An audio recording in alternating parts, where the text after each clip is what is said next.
నమస్కారం ఘంటారావానికి స్వాగతం. ముందుగా ప్రధాన అంశాలు. విముఖ వ్యూహంతో రాష్ట్రంలో వ్యాక్సినేషన్ కొరత దృష్ట్యా ప్రాధాన్యత క్రమంలో వేస్తున్నామన్న డిహెచ్.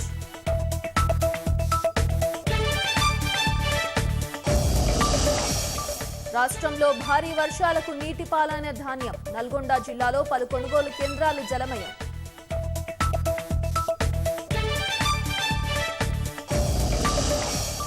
అగమ్య గోచరంగా జొన్న మొక్కజొన్న రైతుల పరిస్థితి. డిమాండ్ లేదన్న సాకుతో ధరలు తగ్గించిన వ్యాపారులు.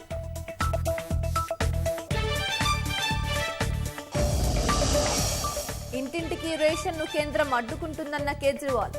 క్రెడిట్ తీసుకున్న పేదలను ఆదుకోవాలని సూచన.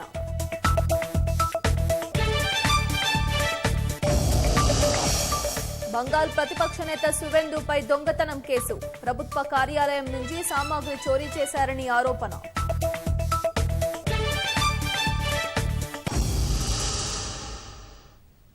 దేశంలో కరోనా కేసులు మరణాల సంఖ్య మరింత తగ్గింది. శనివారం ఉదయం 8 గంటల నుంచి ఈ ఉదయం 8 గంటల వరకు దేశంలో కొత్తగా 1,14,460 కేసులు నమోదైనట్లు కేంద్ర వైద్యారోగ్య శాఖ తెలిపింది. కొత్త కేసులతో కలిపి మొత్తం కేసుల సంఖ్య 2,88,09,339కి పెరిగింది. అటు రోజువారీ కోవిడ్ మరణాల సంఖ్య సైతం 3,000 దిగువకొచ్చింది.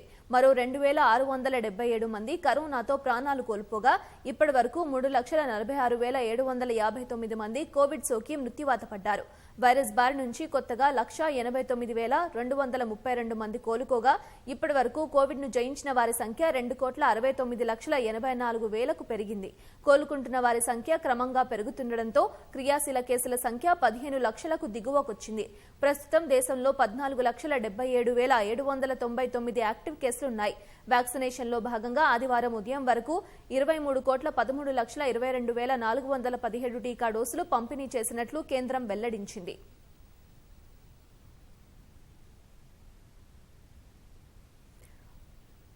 ప్రముఖ బాలీవుడ్ నటుడు దిలీప్ కుమార్ శ్వాస సమస్యతో ఆదివారం ఉదయం ఆసుపత్రిలో చేరారు. ఈ మేరకు ముంబైలోని కార్ హిందూజా ఆసుపత్రిలో ఆయనకు చికిత్స అందిస్తున్నారు. 98 ఏళ్ల దిలీప్ కుమార్ శ్వాస సమస్యతో బాధపడుతున్నట్లు ఆయన భార్య సైరా భాను వెల్లడించారు. సాధారణ చెకప్ కోసం గత నెలలో ఇదే ఆసుపత్రిలో దిలీప్ చేరారు. పరీక్షల అనంతరం ఆయన్ను డిశ్చార్జ్ చేశారు. శ్వాస సమస్య రావడంతో ఇవాళ ఆసుపత్రిలో చేర్పించారు.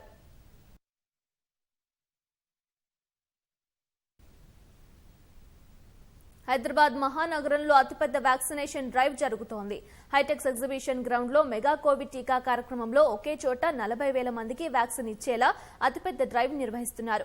రాష్ట్ర ప్రభుత్వం సైబరాబాద్ సెక్యూరిటీ కౌన్సిల్ ఆధ్వర్యంలో డ్రైవ్ చేపట్టారు. కార్యక్రమం వివరాలపై ప్రజారోగ్య సంచాలకులు డాక్టర్ శ్రీనివాసరావుతో మా ప్రతినిధి రమ్య ముఖాముఖి. హైదరాబాద్ హైటెక్స్ లో భారీ వ్యాక్సినేషన్ డ్రైవ్ నడుస్తుంది. ప్రస్తుతం డైరెక్టర్ ఆఫ్ పబ్లిక్ హెల్త్ మనతో ఉన్నారు. మరిన్ని వివరాలు అనమాట చేస్తున్నాం. సార్ చెప్పండి, ఇంత పెద్ద వ్యాక్సినేషన్ డ్రైవ్ కి అంటే ఒక ప్రైవేట్ కి సంబంధించి ఇంత పెద్ద వ్యాక్సినేషన్ డ్రైవ్ కావాల్సినటువంటి అనుమతులు కావచ్చు, ఎలాంటి ప్రక్రియ ఉంటుంది దీనికి? అంటే ఎస్పెషల్లీ తెలంగాణ రాష్ట్ర వ్యాప్తంగా ఈ కరోనా కట్టడిలో భాగంగా ఈ వ్యాక్సినేషన్స్ని ఎంకరేజ్ చేయటము, ప్రమోట్ చేయడం జరుగుతుంది. అండ్ ఎస్పెషల్లీ తెలంగాణ రాష్ట్ర ప్రభుత్వము ఈ వ్యాక్సినేషన్ కోసము ఒక ద్విముఖ వ్యూహాన్ని అనుసరిస్తున్నది. ఒకటి, మన ప్రభుత్వ వ్యాక్సినేషన్ సెంటర్స్ ద్వారా ఎవరైతే ఎలిజిబుల్ బెనిఫిట్స్ ఉన్నారో అందరికీ కూడా వ్యాక్సిన్ మన జనవరి 16th కూడా మనం వేసుకుంటున్నాం. ఇప్పటివరకు సుమారు 57 లక్షల మందికి పైగా మనం వ్యాక్సిన్ వేసుకున్నాము మన సెంటర్స్ ద్వారా. ఇప్పుడు ఈ ప్రైవేట్ హాస్పిటల్ ద్వారా ఎవరైతే కొంచెం పేయింగ్ కెపాసిటీ ఉంటుందో, ఎందుకంటే మాక్సిమం ఒక్కొక్క డోస్ వచ్చేసి మనకి 1,200-1,100 రూపాయలు ఉన్నది. సో ఇక్కడ ఎస్పెషలీ ఐటీ ఏరియాస్లో వచ్చేసేసి కంపెనీస్ వాళ్ళకి ఎంప్లాయీస్కి స్పాన్సర్ చేస్తున్నాయి, రీఎంబర్స్ చేస్తున్నాయి. అలాగనే ఇక్కడ ఉన్న ఇతర ఇండస్ట్రీస్ అన్ని కూడా వాళ్ళ దగ్గర ఉన్న ఎంప్లాయీస్ అందరికి కూడా రీఎంబర్స్ చేయడం జరుగుతుంది. సో దానిలో భాగంగా ఈ ప్రోగ్రామ్ని ఎంకరేజ్ చేయడం జరుగుతుంది. ఎందుకంటే ఇప్పుడున్న పరిస్థితుల్లో మనం వ్యాక్సిన్ ఎంచుకోవడం, వ్యాక్సిన్ దొరకడమే చాలా ముఖ్యమైన విషయం. సో ప్రోగ్రామ్ ఈ రోజు ఒక పెద్ద ప్రోగ్రామ్ చేసిన తర్వాత చాలా మంది నుంచి ఎలాంటిది వస్తుందంటే, ఎఫోర్డబుల్ ఉన్న వాళ్ళు, డబ్బులు పెట్టగలిగిన వాళ్ళు వెంటనే వేయించుకుంటారు కదా వ్యాక్సినేషన్. సో ఎందుకని ఇలాంటివి ఇంకా భారీ స్థాయిలో చేయకూడదు? ఎందుకంటే ప్రైవేట్ హాస్పిటల్కి మనం పర్మిషన్ ఇచ్చాం, కానీ అక్కడ రోజుకు 1000 మందికి 350 మందికి వేస్తున్నారు. ఇలాంటి డ్రైవ్స్ పెడితే నెల రోజుల్లోనే మనం అందరికీ ఇవ్వచ్చు అన్న అభిప్రాయాలు వస్తున్నాయి. దీనిపైన ఏమంటారు? తప్పకుండా దీనిలో భాగంగానే ఈ రోజు ప్రైవేట్ హాస్పిటల్స్ ఎంకరేజ్ చేస్తున్నాం. మనం సుమారు ఇప్పటివరకే 100కి పైగా హాస్పిటల్స్కి మనం పర్మిషన్ ఇచ్చాం. ఇది ఒక హైదరాబాద్ GHMC పరిధిలోనే కాకుండా మిగిలిన ప్రాంతాలు, greater Warangal municipal municipal corporation అనుకోండి, ఇతర కార్పొరేషన్స్లో అన్నింటిలో కూడా Tier 2 సిటీస్లో కూడా మనం ఈరోజు పర్మిషన్స్ ఇచ్చుకుంటున్నాం. అండ్ ఇకపోతే ఇది ఒక మెడికవర్ హాస్పిటల్ ఈరోజు 40,000 మందికి ఏదైతే ఒక రోజులో వేసుకున్నారు. దీంతోపాటు అపోలో వాళ్ళు కూడా నోవాటల్లో చేస్తున్నారు. ప్రతిరోజు వాళ్ళు 10,000 మందికి 15,000 మందికి పైగా చేస్తున్నారు. తర్వాత కిమ్స్ చేస్తున్నది, యశోద హాస్పిటల్స్ వాళ్ళు చేస్తున్నారు. ఈ అన్ని కార్పొరేట్ హాస్పిటల్స్ వాటి కూడా ఈరోజు పెద్ద ఎత్తున ఈ వ్యాక్సినేషన్ డ్రైవ్ని ఏర్పాటు చేసుకుంటున్నారు. మనం నిన్న ఒకరోజు చూసుకుంటే మొత్తం మనం 1,48,000 మందికి వ్యాక్సిన్ చేయించుకుంటే సుమారు ఒక 60,000 మంది మనకి ప్రైవేట్ హాస్పిటల్స్ నుంచి అయినాయి. మిగిలినవన్నీ కూడా మనం మన జిహెచ్ఎంసీలో ఉన్న ఏదైతే హైరిస్క్ గ్రూప్ పీపుల్ ఉన్నారో వాళ్ళందరూ కూడా మనం వ్యాక్సినేషన్ ఇస్తున్నాం. ఎవరైతే పేయింగ్ కెపాసిటీ లేదు, లేదా ఎవరైతే వాళ్ళు యాక్సెసిబిలిటీ లేని వాళ్ళందరూ కూడా ప్రభుత్వం ఆల్రెడీ ఉన్నది. ప్రభుత్వం ఈ ప్రజల కోసం, ఈ బెనిఫిషరీస్ కోసం జిహెచ్ఎంసీలో ప్రతి సర్కిల్లో కూడా ఈరోజు ఒక వ్యాక్సిన్ సెంటర్ పెట్టుకున్నాం.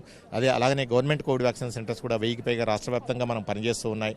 సో ప్రభుత్వం చేసే కార్యక్రమం ప్రభుత్వం చేస్తుంటుంది. అట్లనే ప్రైవేట్ భాగస్వామ్యాన్ని కూడా ప్రోత్సహించి ఎవరైతే ఎఫర్డబుల్ ఉన్న వాళ్ళు ఉన్నారో, పేయింగ్ కెపాసిటీ ఉన్న వాళ్ళు వాళ్ళందరికీ కూడా వ్యాక్సిన్. దీని ద్వారా ఏమవుతుందంటే మనకి, ఎందుకంటే కేంద్ర ప్రభుత్వం ఒక 20% స్టేట్స్కి ఇస్తుంది, ఒక 20% ప్రైవేట్ వాళ్ళకి ఇస్తుంది.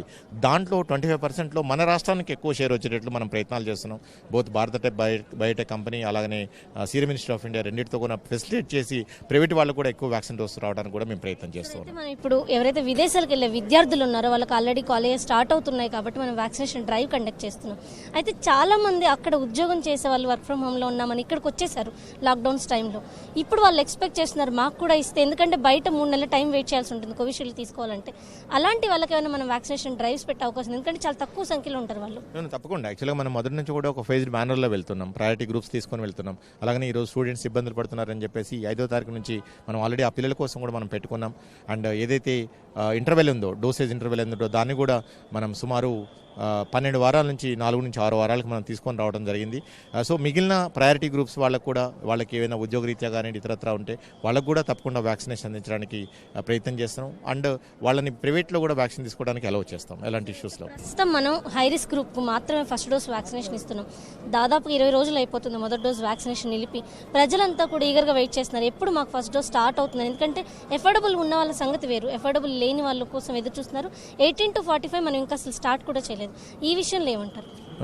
మనము ఇంతకుముందు అనుకున్నప్పుడు సుమారు 57 లక్షల మందికి మనం ప్రభుత్వ ఆధ్వర్యంలోనే ఇప్పటికి వ్యాక్సిన్ వేసుకున్నాం. ఒకటి వ్యాక్సిన్ లభ్యత, వ్యాక్సిన్ ఉంటే మనం ప్రతిరోజు కూడా 10 లక్షల మంది పై కూడా మనం వ్యాక్సిన్ వేసుకోవచ్చు. సో దీనికోసం కేంద్ర ప్రభుత్వంతో కంపెనీస్తో మనం కోఆర్డినేట్ చేస్తున్నాం. ఎక్కువ డోసెస్ మనం కొనడానికి కూడా ప్రయత్నం చేస్తూ ఉన్నాం. బట్ ఇప్పుడున్న పరిస్థితుల దృష్ట్యా మనకి అంత లభ్యత లేదు. కాబట్టి మనం priority age groups, risk age groups వాళ్ళకి మనం తీసుకొని మనం చేస్తున్నాం. ఒక వారం రోజుల్లో ఈ హై రిస్క్ గ్రూప్స్ వాళ్ళు ఎవరుతున్నారో వాళ్ళందరూ కూడా కంప్లీట్ అవ్వడానికి అవకాశం ఉంటుంది. ఆ తర్వాత తప్పకుండా ఈ రెగ్యులర్ ఏజ్ గ్రూప్ వాళ్ళు 45 సంవత్సరాల పైబడిన వాళ్ళకి మొదటి డోసు, అలాగనే 18 సంవత్సరాల నుంచి 40 సంవత్సరాల్లో ఉన్న వాళ్ళని కూడా ఏజ్ వైజ్ ప్రయారిటీ తీసుకొని వాళ్ళకు కూడా వ్యాక్సిన్ చేయడానికి ప్రయత్నం చేస్తాం. ఇది వ్యాక్సినేషన్కి సంబంధించి కావాల్సిన ఏర్పాట్లు చేస్తామని చెప్పేసి విదేశాలకు వెళ్ళేటువంటి ఉద్యోగస్తులు కూడా ఎవరైనా ఉంటే ప్రయారిటీ తీసుకొని వాళ్ళకి తగిన ఏర్పాట్లు కూడా చేస్తామని చెప్తున్నారు director of public health doctor Srinivasarao. Camera person నవీన్తో రమ్య, ఈటీవీ న్యూస్, హైదరాబాద్. హైదరాబాద్ మాదాపూర్ హైటెక్స్ లో నడుస్తున్న మెగా వ్యాక్సినేషన్ కార్యక్రమానికి ప్రజలు, ఉద్యోగులు భారీగా తరలి రావడంతో ఆ ప్రాంతంలో ట్రాఫిక్ జామ్ ఏర్పడింది. మాదాపూర్ హైటెక్ సిటీ చౌరస్తా నుంచి హైటెక్స్ వరకు 3 కిలోమీటర్ల మేర వాహన రాకపోకలు నిలిచిపోయాయి. ఒకే రోజు 40,000 మంది ఉద్యోగులు వ్యాక్సినేషన్ కోసం రిజిస్ట్రేషన్ చేసుకోవడంతో భారీగా రద్దీ ఏర్పడింది. సైబరాబాద్ ట్రాఫిక్ పోలీసులు వాహన రాకపోకలు నియంత్రించే పనిలో పడ్డారు. వరంగల్ అర్బన్ జిల్లా హన్మకొండలో సూపర్ స్ప్రెడర్ల వ్యాక్సినేషన్ ప్రశాంతంగా కొనసాగుతుంది. నగరంలో 5 టీకా సెంటర్లను ఏర్పాటు చేయగా టోకెన్లు ముందుగా తీసుకున్న వారికి వ్యాక్సిన్లు వేస్తున్నారు. టీకా కోసం వరుస కట్టిన వారు కోవిడ్ నిబంధనలు పాటించకపోవడం పలు విమర్శలకు దారితీసింది. గుంపులుగా చేరడంతో కరోనా ప్రబలే ప్రమాదం ఉందనే ఆందోళన వ్యక్తమైంది.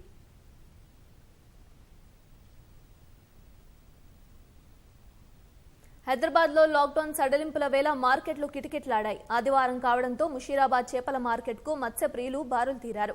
తెల్లవారుజామున వర్షం కురవడంతో మార్కెట్ మొత్తం బురదగా మారింది. పోలీసులు లాక్డౌన్ నిబంధనల అమలుకు శ్రమిస్తున్నా పలువురు వ్యాపారులు, కొంతమంది జనం నిర్లక్ష్యంగా వ్యవహరిస్తున్నారు. మార్కెట్లో ఎవరూ భౌతిక దూరం పాటించడం లేదు. ఇలాంటి చోట వైరస్ వ్యాపించే అవకాశం ఉంటుందని పలువురు ఆందోళన వ్యక్తం చేస్తున్నారు.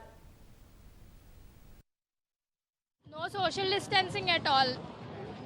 And అంటే వినట్లేదు ఎవరి మాట basically. And there's no police officer also. చెప్పాలంటే it's Sunday, obviously people will want to have non veg. And especially ఈ ప్లేసెస్లో it's important specially to have the police for the maintaining everything. చాలా strict గా actually పోలీసులు కూడా round అయ్యడానికి వస్తున్నారు. Yeah it's have been strict. Corona కష్టకాలంలో పేదల ఆకలి తీరుస్తూ పలువురు దాతృత్వాన్ని చాటుకుంటున్నారు. ములుగు, భూపాలపల్లి జిల్లాల సబ్ రిజిస్ట్రార్ తస్లీమా మారుమూల గ్రామాల్లోని పేదలకు నిత్యావసర సరుకులు అందిస్తున్నారు. తన సర్వీస్ చారిటబుల్ ట్రస్ట్ ద్వారా పేదలకు అండగా నిలుస్తున్నారు. కరోనాపై అవగాహన కల్పిస్తూ మాస్క్ ధారణ, భౌతిక దూరం ఆవశ్యకతను వారికి వివరిస్తున్నారు.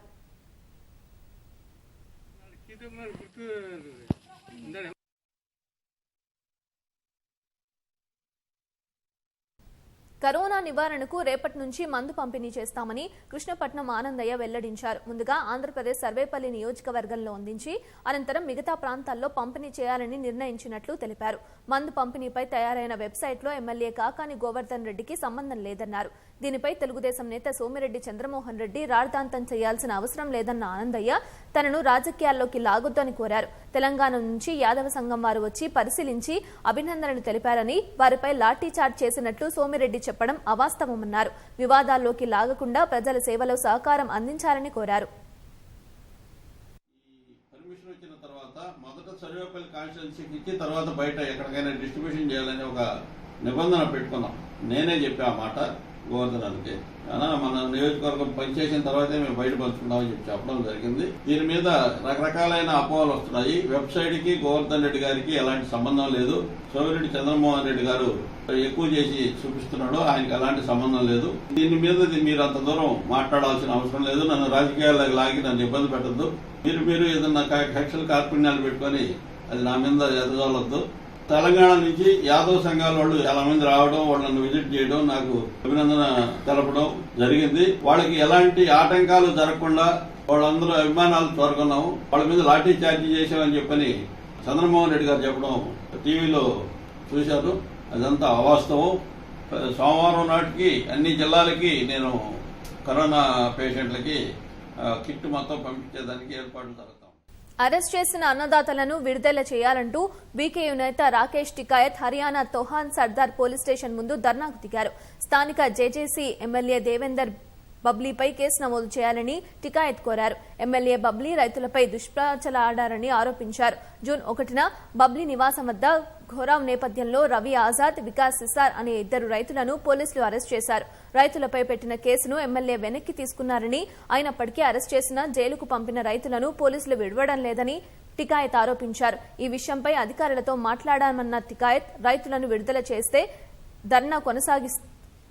ధర్నా ఆపేస్తామని స్పష్టం చేశారు. అటు రైతుల ధర్నా దృష్ట్యా పోలీసులు భద్రతను పెంచారు.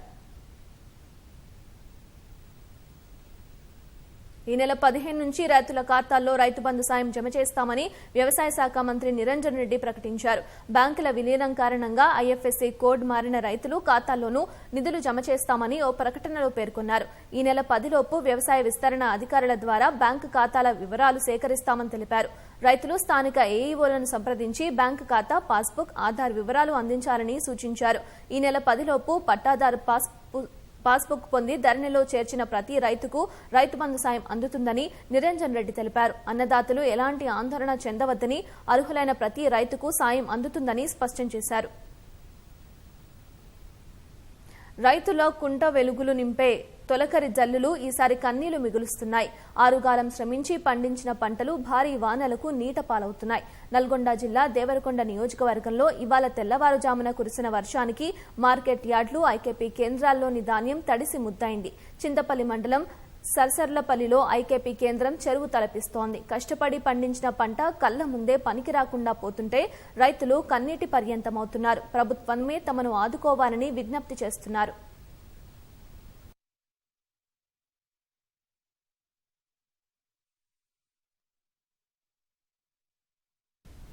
మార్క్ఫెడ్ అడగదు, ప్రభుత్వం చెప్పదు, ఏటా ఇదే తంతు. ఇరువురి మధ్య అన్నదాత నలిగిపోవాల్సి వస్తుంది. రాష్ట్రంలో యాసంగి ముగిసిపోయినా ఇంకా జొన్న, మొక్కజొన్న కొనుగోలుపై సర్కార్ నుంచి ఏ నిర్ణయం వెలువడలేదు. గత్యంతరం లేని పరిస్థితుల్లో తక్కువ ధరలకు ప్రైవేట్ వ్యాపారులకు అమ్ముకుంటూ రైతులు నష్టాలు చవిచూస్తున్నారు. రాష్ట్రంలో జొన్న, మొక్కజొన్న పంటలు పండించిన రైతుల పరిస్థితి అగమ్యగోచరంగా తయారైంది. ఇతర రాష్ట్రాల్లో డిమాండ్ లేదన్న సాకుతో వ్యాపారులు ధరలు బాగా తగ్గించేశారు. ప్రైవేటు వ్యాపారులు తక్కువకు కొనుగోలు చేస్తున్నందున రైతులు నష్టపోతున్నారు. ప్రభుత్వం పూచీకత్తు ఇస్తే బ్యాంకుల నుంచి అప్పులు తీసుకుని జొన్న, మొక్కజొన్న కొనుగోలు చేస్తామని రాష్ట్ర మార్కెటింగ్ సమాఖ్య మార్క్ఫెడ్ పేర్కొంది. ఇలా కొన్న పంటలను కొంతకాలం తర్వాత అమ్మినప్పుడు నష్టాలు వస్తే భర్తీ చేస్తామని ప్రభుత్వం పూచీకత్తు ఉత్తర్వుల్లో స్పష్టంగా తెలియజేయాలి. 5 ఏళ్లుగా ఇలా కొన్న వివిధ పంటలను తిరిగి అమ్మినప్పుడు 2100 కోట్ల రూపాయల మేర నష్టాలు వచ్చినా ఆ సొమ్మును ప్రభుత్వం తిరిగి ఇవ్వలేదు. ఆ అనుభవాల దృష్ట్యా ప్రస్తుతం మార్కెట్లకు వస్తున్న జొన్న, మొక్కజొన్నను కొనడానికి ప్రభుత్వానికి కనీసం మార్క్ఫెడ్ లేఖ సైతం రాయలేదు. మరోవైపు ప్రభుత్వం రైతుల సమస్యలు గుర్తించి అనుమతి ఇవ్వడం లేదు. ఈరోజు రాష్ట్ర వ్యాప్తంగా దిగుబడి కూడా రెండో పంటలో ఎక్కువగా మొక్కజొన్న వస్తుంది. అనేక జిల్లాల్లో మొక్కజొన్న పండించడానికి కూడా అనువుగా ఉంటుంది.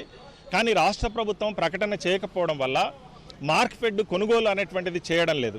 దానివల్ల 1850 రూపాయలు మద్దతు ధర రావాల్సినటువంటి మొక్కజొన్నలు 1200, 1400 రూపాయలకు రైతులు బయట అమ్ముకోవాల్సినటువంటి పరిస్థితి ఏర్పడింది. దాంతోపాటు జొన్నలు కూడా 2610 రూపాయలు రావాల్సినటువంటి మద్దతు ధర కనీసం 1200, 1400 కూడా రానటువంటి పరిస్థితి బయట ఉంది. యాసంగి సీజన్ వరకు రాష్ట్ర వ్యాప్తంగా 119,797 ఎకరాల్లో జొన్న సాగు చేయగా 93,000 టన్నుల దిగుబడి వచ్చినట్లు మార్కెటింగ్ శాఖ ప్రభుత్వానికి నివేదించింది. మొక్కజొన్న సాగు చేయొద్దని వ్యవసాయ శాఖ చెప్పినా రైతులు 4.66 లక్షల ఎకరాల్లో పంట వేయగా 13.07 లక్షల టన్నుల దిగుబడి వచ్చింది. మక్కలకు మద్దతు ధర క్వింటాలుకు 1850 రూపాయల చొప్పున ఇవ్వాలని కేంద్రం ఆదేశించినా కేవలం 1200 నుంచి 1500 లోపే రైతులకు చెల్లిస్తున్నారు. ఇప్పటికే వ్యాపారులు తక్కువ ధరలకు 4.90 లక్షల టన్నుల వరకు కొనుగోలు చేశారు. ఇంకా జొన్న, మక్కలు పెద్ద ఎత్తున మార్కెట్లకు వస్తున్న వేళ ప్రభుత్వం పూచీకత్తు ఇచ్చి మార్క్ఫెడ్ ద్వారా కొనుగోలు చేయించాలని వ్యవసాయ నిపుణులు కోరారు. ఇప్పుడు మార్క్ఫెడ్ వాళ్ళు జొన్నలు, మొక్కజొన్నలు కొనుగోలు చేయాల్సిన అవసరం ఉంది. ఈ విధంగా మార్కెట్లో ధరలు పడిపోయినప్పుడు కొనుగోలు చేయడానికే మార్క్ఫెడ్ సంస్థ అనేది ఉంది. అదేవిధంగా నేషనల్ లెవెల్లో నాఫెడ్ సంస్థ అనేది ఉంది. కానీ ఈ సంస్థలకి నిధులు ఇవ్వకుండా కేంద్ర ప్రభుత్వం, రాష్ట్ర ప్రభుత్వం కూడా వాటి పీక నొక్కేసినట్టుగా చేయడం జరుగుతోంది.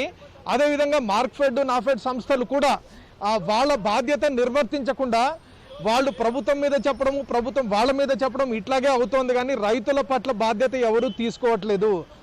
బీహార్ వంటి రాష్ట్రాల్లో పంట కోతకు వస్తున్న తరుణంలో అది మార్కెట్లకు వస్తే దేశంలో ధరలు ఇంకా పడిపోతాయని మార్కెటింగ్ శాఖ అంచనా వేస్తోంది. ఈ నేపథ్యంలో జొన్న, మక్కల కొనుగోళ్లపై ప్రభుత్వానికి రేపో మాపో నివేదిక సమర్పించాలని నిర్ణయించినట్లు మార్క్ఫెడ్ వర్గాలు స్పష్టం చేశాయి.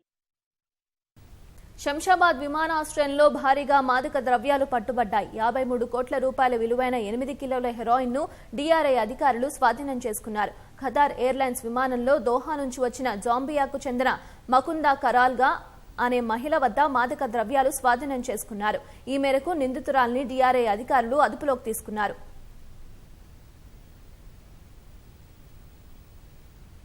కరోనా కారణంగా అన్ని వ్యాపారాలు కుంటుపడుతున్నప్పటికీ ఆన్లైన్ ఆహార సరఫరా మాత్రం ముమ్మరంగా సాగుతోంది. లాక్డౌన్తో ఇంటి నుంచి బయటకు రాని ప్రజలు ఆన్లైన్ ఆర్డర్లపై ఆధారపడుతున్నారు. ఫలితంగా సాధారణ రోజుల కంటే 4 డిమాండ్ పెరిగినట్లు హోటళ్ల యజమానులు చెబుతున్నారు. అటు ఉపాధి కోల్పోయిన యువకులు డెలివరీ బాయ్స్ రూపంలో అవకాశం కల్పిస్తోంది. లాక్డౌన్ సమయంలో ఆన్లైన్ ఫుడ్ ఆర్డర్లకు డిమాండ్ పెరిగింది. సడలింపు సమయంలో హోటళ్ల వైపు చూడని జనం మధ్యాహ్నం నుంచి రాత్రి వరకు ఆన్లైన్ ఆర్డర్లపై ఆధారపడుతున్నారు. ఫలితంగా కరీంనగర్లోని హోటళ్లలో సాధారణ రోజుల కంటే లాక్డౌన్ సమయంలో 4 గిరాకీ పెరిగింది. నగరంలో రోజు దాదాపు 400 మందికి పైగా జొమాటో, స్విగ్గీ యువకులు ఆన్లైన్ భోజనాలు సరఫరా చేస్తున్నారు. సుమారు 70 హోటళ్లు, బేకరీలు ఆహారాన్ని సరఫరా చేస్తున్నాయి. లాక్డౌన్ కు ముందు కుటుంబంతో కలిసి డిన్నర్ కోసం హోటళ్లకు వెళ్లేవారు. ప్రస్తుతం పరిస్థితి మారిపోయింది. రెస్టారెంట్ ఆహారాన్ని తినాలనిపిస్తే ఆన్లైన్లోనే ఆర్డర్ చేసుకుంటున్నారు. గతంలో రోజుకు 400 వరకు ఆర్డర్లు వస్తే ప్రస్తుతం 1800 వరకు వస్తున్నాయని హోటళ్ల యజమానులు చెప్తున్నారు.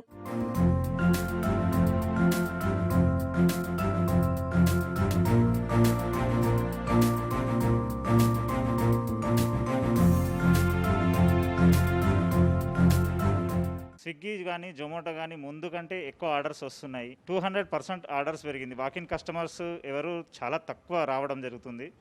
ఈ టైంలో డెలివరీ బాయ్స్ కానీ చాలా ఉత్సాహంతో వాళ్ళు వర్క్ చేసుకుంటున్నారు. చాలా ఉత్సాహంతో వాళ్ళు డెలివరీస్ ఇస్తున్నారు. ఇక్కడ రావడం సమయంతో రావడం, వాళ్ళు పికప్ చేసుకోవడం కానీ చాలా ఓపికతో వాళ్ళు పనిచేసుకుంటున్నారండి. మాకు ఈ ఆర్డర్స్ అనేది డైలీ వస్తాయి. మాకు అరౌండ్ 20 నుంచి 25 ఆర్డర్స్ దాకా నేను డైలీ చేస్తాను. ఈ కరోనా పాండమిక్ టైంలో పాజిటివ్ కేసెస్ వాళ్ళకు, నెగిటివ్ కేసెస్ వాళ్ళకు అలా ఎవరిని మేము తక్కువ చూడకుండా మా వంతు మేము మా యొక్క ఆర్డర్స్ని మేము ఇస్తూ వాళ్ళకు ఎంతగానో సహాయపడుతుంటాం. లాక్డౌన్ కారణంగా ఉపాధి కోల్పోయిన యువకులు అనేక మంది డెలివరీ బాయ్స్ అవతారమెత్తుతున్నారు. పాఠశాలలు బంద్ కావడంతో పలువురు ప్రైవేటు ఉపాధ్యాయులు సైతం ఇదే ఉపాధి మార్గంగా ఎంచుకున్నారు. లాక్డౌన్ సమయంలో విపరీతంగా ఆర్డర్లు పెరిగాయంటున్న డెలివరీ బాయ్స్ అధిక శాతం హోమ్ ఐసోలేషన్ లో ఉన్నవారే ఆర్డర్ చేస్తున్నారని చెప్తున్నారు. కొందరు కనీస జాగ్రత్తలు పాటించకుండా నిర్లక్ష్యంగా వ్యవహరిస్తున్నారని వాపోతున్నారు. అసలు నాది వృత్తి ఏంటంటే నేను ప్రైవేట్ టీచరే చేయనాను. గత 2020 నుంచి ఈ లాక్డౌన్ పీరియడ్లో దీన్నే ఫుల్ టైమ్గా చేయడం జరిగింది.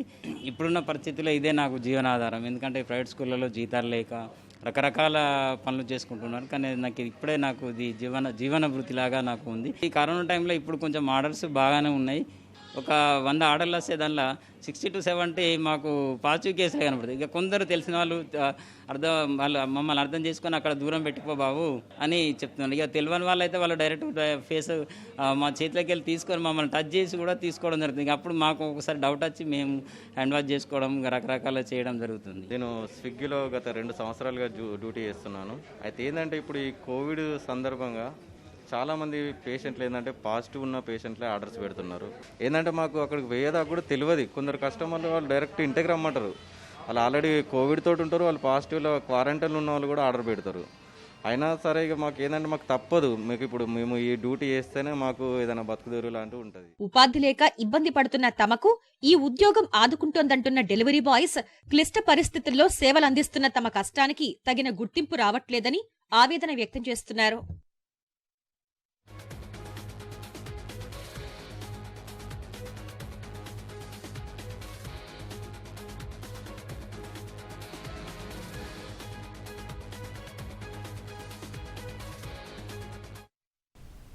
తాజా అంశం చూస్తున్నాం. ఎల్లుండి రాష్ట్ర మంత్రివర్గం సమావేశం కానుంది. రాష్ట్రంలో కరోనా పరిస్థితులు, వైద్యం, రైతు బంధు సహా నీటిపారుదలపై చర్చించనుంది. దీనికి సంబంధించి మరింత సమాచారం మా ప్రతినిధి కార్తిక్ ను అడిగి తెలుసుకుందాం. కార్తిక్, ఎల్లుండి రాష్ట్ర కేబినెట్ భేటీకి సంబంధించి మీ వద్ద ఉన్న సమాచారం ఏంటి? గాయత్రి, ఎల్లుండి ఈ నెల 8వ తేదీ నాడు మధ్యాహ్నం 2 గంటలకు ముఖ్యమంత్రి కేసీఆర్ అధ్యక్షతన కేబినెట్ సమావేశం కానుంది. ప్రధానంగా అంటే రాష్ట్రంలో వైద్యము, అట్లాగే కరోనా స్థితిగతులు, కరోనా సెకండ్ వేవ్ ఇప్పటికే కొంచెం తగ్గుముఖం పడుతుంది. వాటితో పాటు ఇరిగేషన్, రైతు బంధు సాయం ఈ నెల 15 నుంచి రాష్ట్ర ప్రభుత్వం రైతు బంధు సాయం పంపిణీ చేస్తామని ఇప్పటికే ప్రకటించింది. సో రైతు బంధు సాయం పంపిణీ, అట్లాగే వ్యవసాయ పనులు, లాక్డౌన్ నేపథ్యంలో రాష్ట్ర ఆర్థిక పరిస్థితి ఎట్లా ఉంది, ఇంకా ఎలాంటి అమలు చేయాలనే విషయాలపైన కేబినెట్ చర్చించే అవకాశం ఉంది. అట్లాగే ఇరిగేషన్ ప్రాజెక్టులకు సంబంధించి ప్రాజెక్టుల పనుల పురోగతి, చేపట్టాల్సిన పనులు, వానాకాలంలో సాగునీరు అందించే విధానం, ఇతర అంశాలపైన కూడా కేబినెట్ చర్చించే అవకాశం కనిపిస్తోంది. అయితే ఇప్పటికే వానాకాలం పంటల సాగు పనులు ప్రారంభమయ్యాయి. ఈ నేపథ్యంలో పంట పెట్టుబడి సాయం ఈ నెల 15 నుంచి అందిస్తామని సీఎం ఇప్పటికే ప్రకటించారు. సో ఈ నేపథ్యంలో సాయం పంపిణీ కావచ్చు, అట్లాగే కల్తీ విత్తనాలు, రాష్ట్రంలో కల్తీ విత్తనాలపై ఇప్పటికే రాష్ట్ర ప్రభుత్వం కూడా చాలా సీరియస్ గా అయింది. ఇటీవల డీజీపీని కూడా సీఎం స్పష్టమైన ఆదేశాలు జారీ చేశారు. ఎవరైతే కల్తీ విత్తనాలు అమ్ముతున్నారో, రైతులను ఎవరు మోసం చేస్తున్నారో వారెవరిని కూడా వదిలిపెట్టేది లేదు. ఖచ్చితంగా వాళ్ళందరిపైన కూడా కేసులు నమోదు చేసి కఠినంగా శిక్షించాలని రాష్ట్ర ప్రభుత్వం కూడా ఆదేశాలు జారీ చేసింది. దానికి అనుగుణంగా ఇప్పటికే రాష్ట్ర వ్యాప్తంగా కూడా పోలీసులు కల్తీ విత్తనాలపై ఉక్కుపాదం మోపుతున్నారని చెప్పుకోవచ్చు. ఇప్పటికే చాలా మందిని పలు జిల్లాల్లో అరెస్ట్ చేసిన విషయాలు కూడా మనం చూసాం. సో ఇట్లా కల్తీ విత్తనాలు, అట్లాగే ఎరువులు, క్రిమి సంహార మందులు, వీటన్నిటిపైన కూడా కేబినెట్ కులంకుశంగా చర్చించే అవకాశం కనిపిస్తుంది.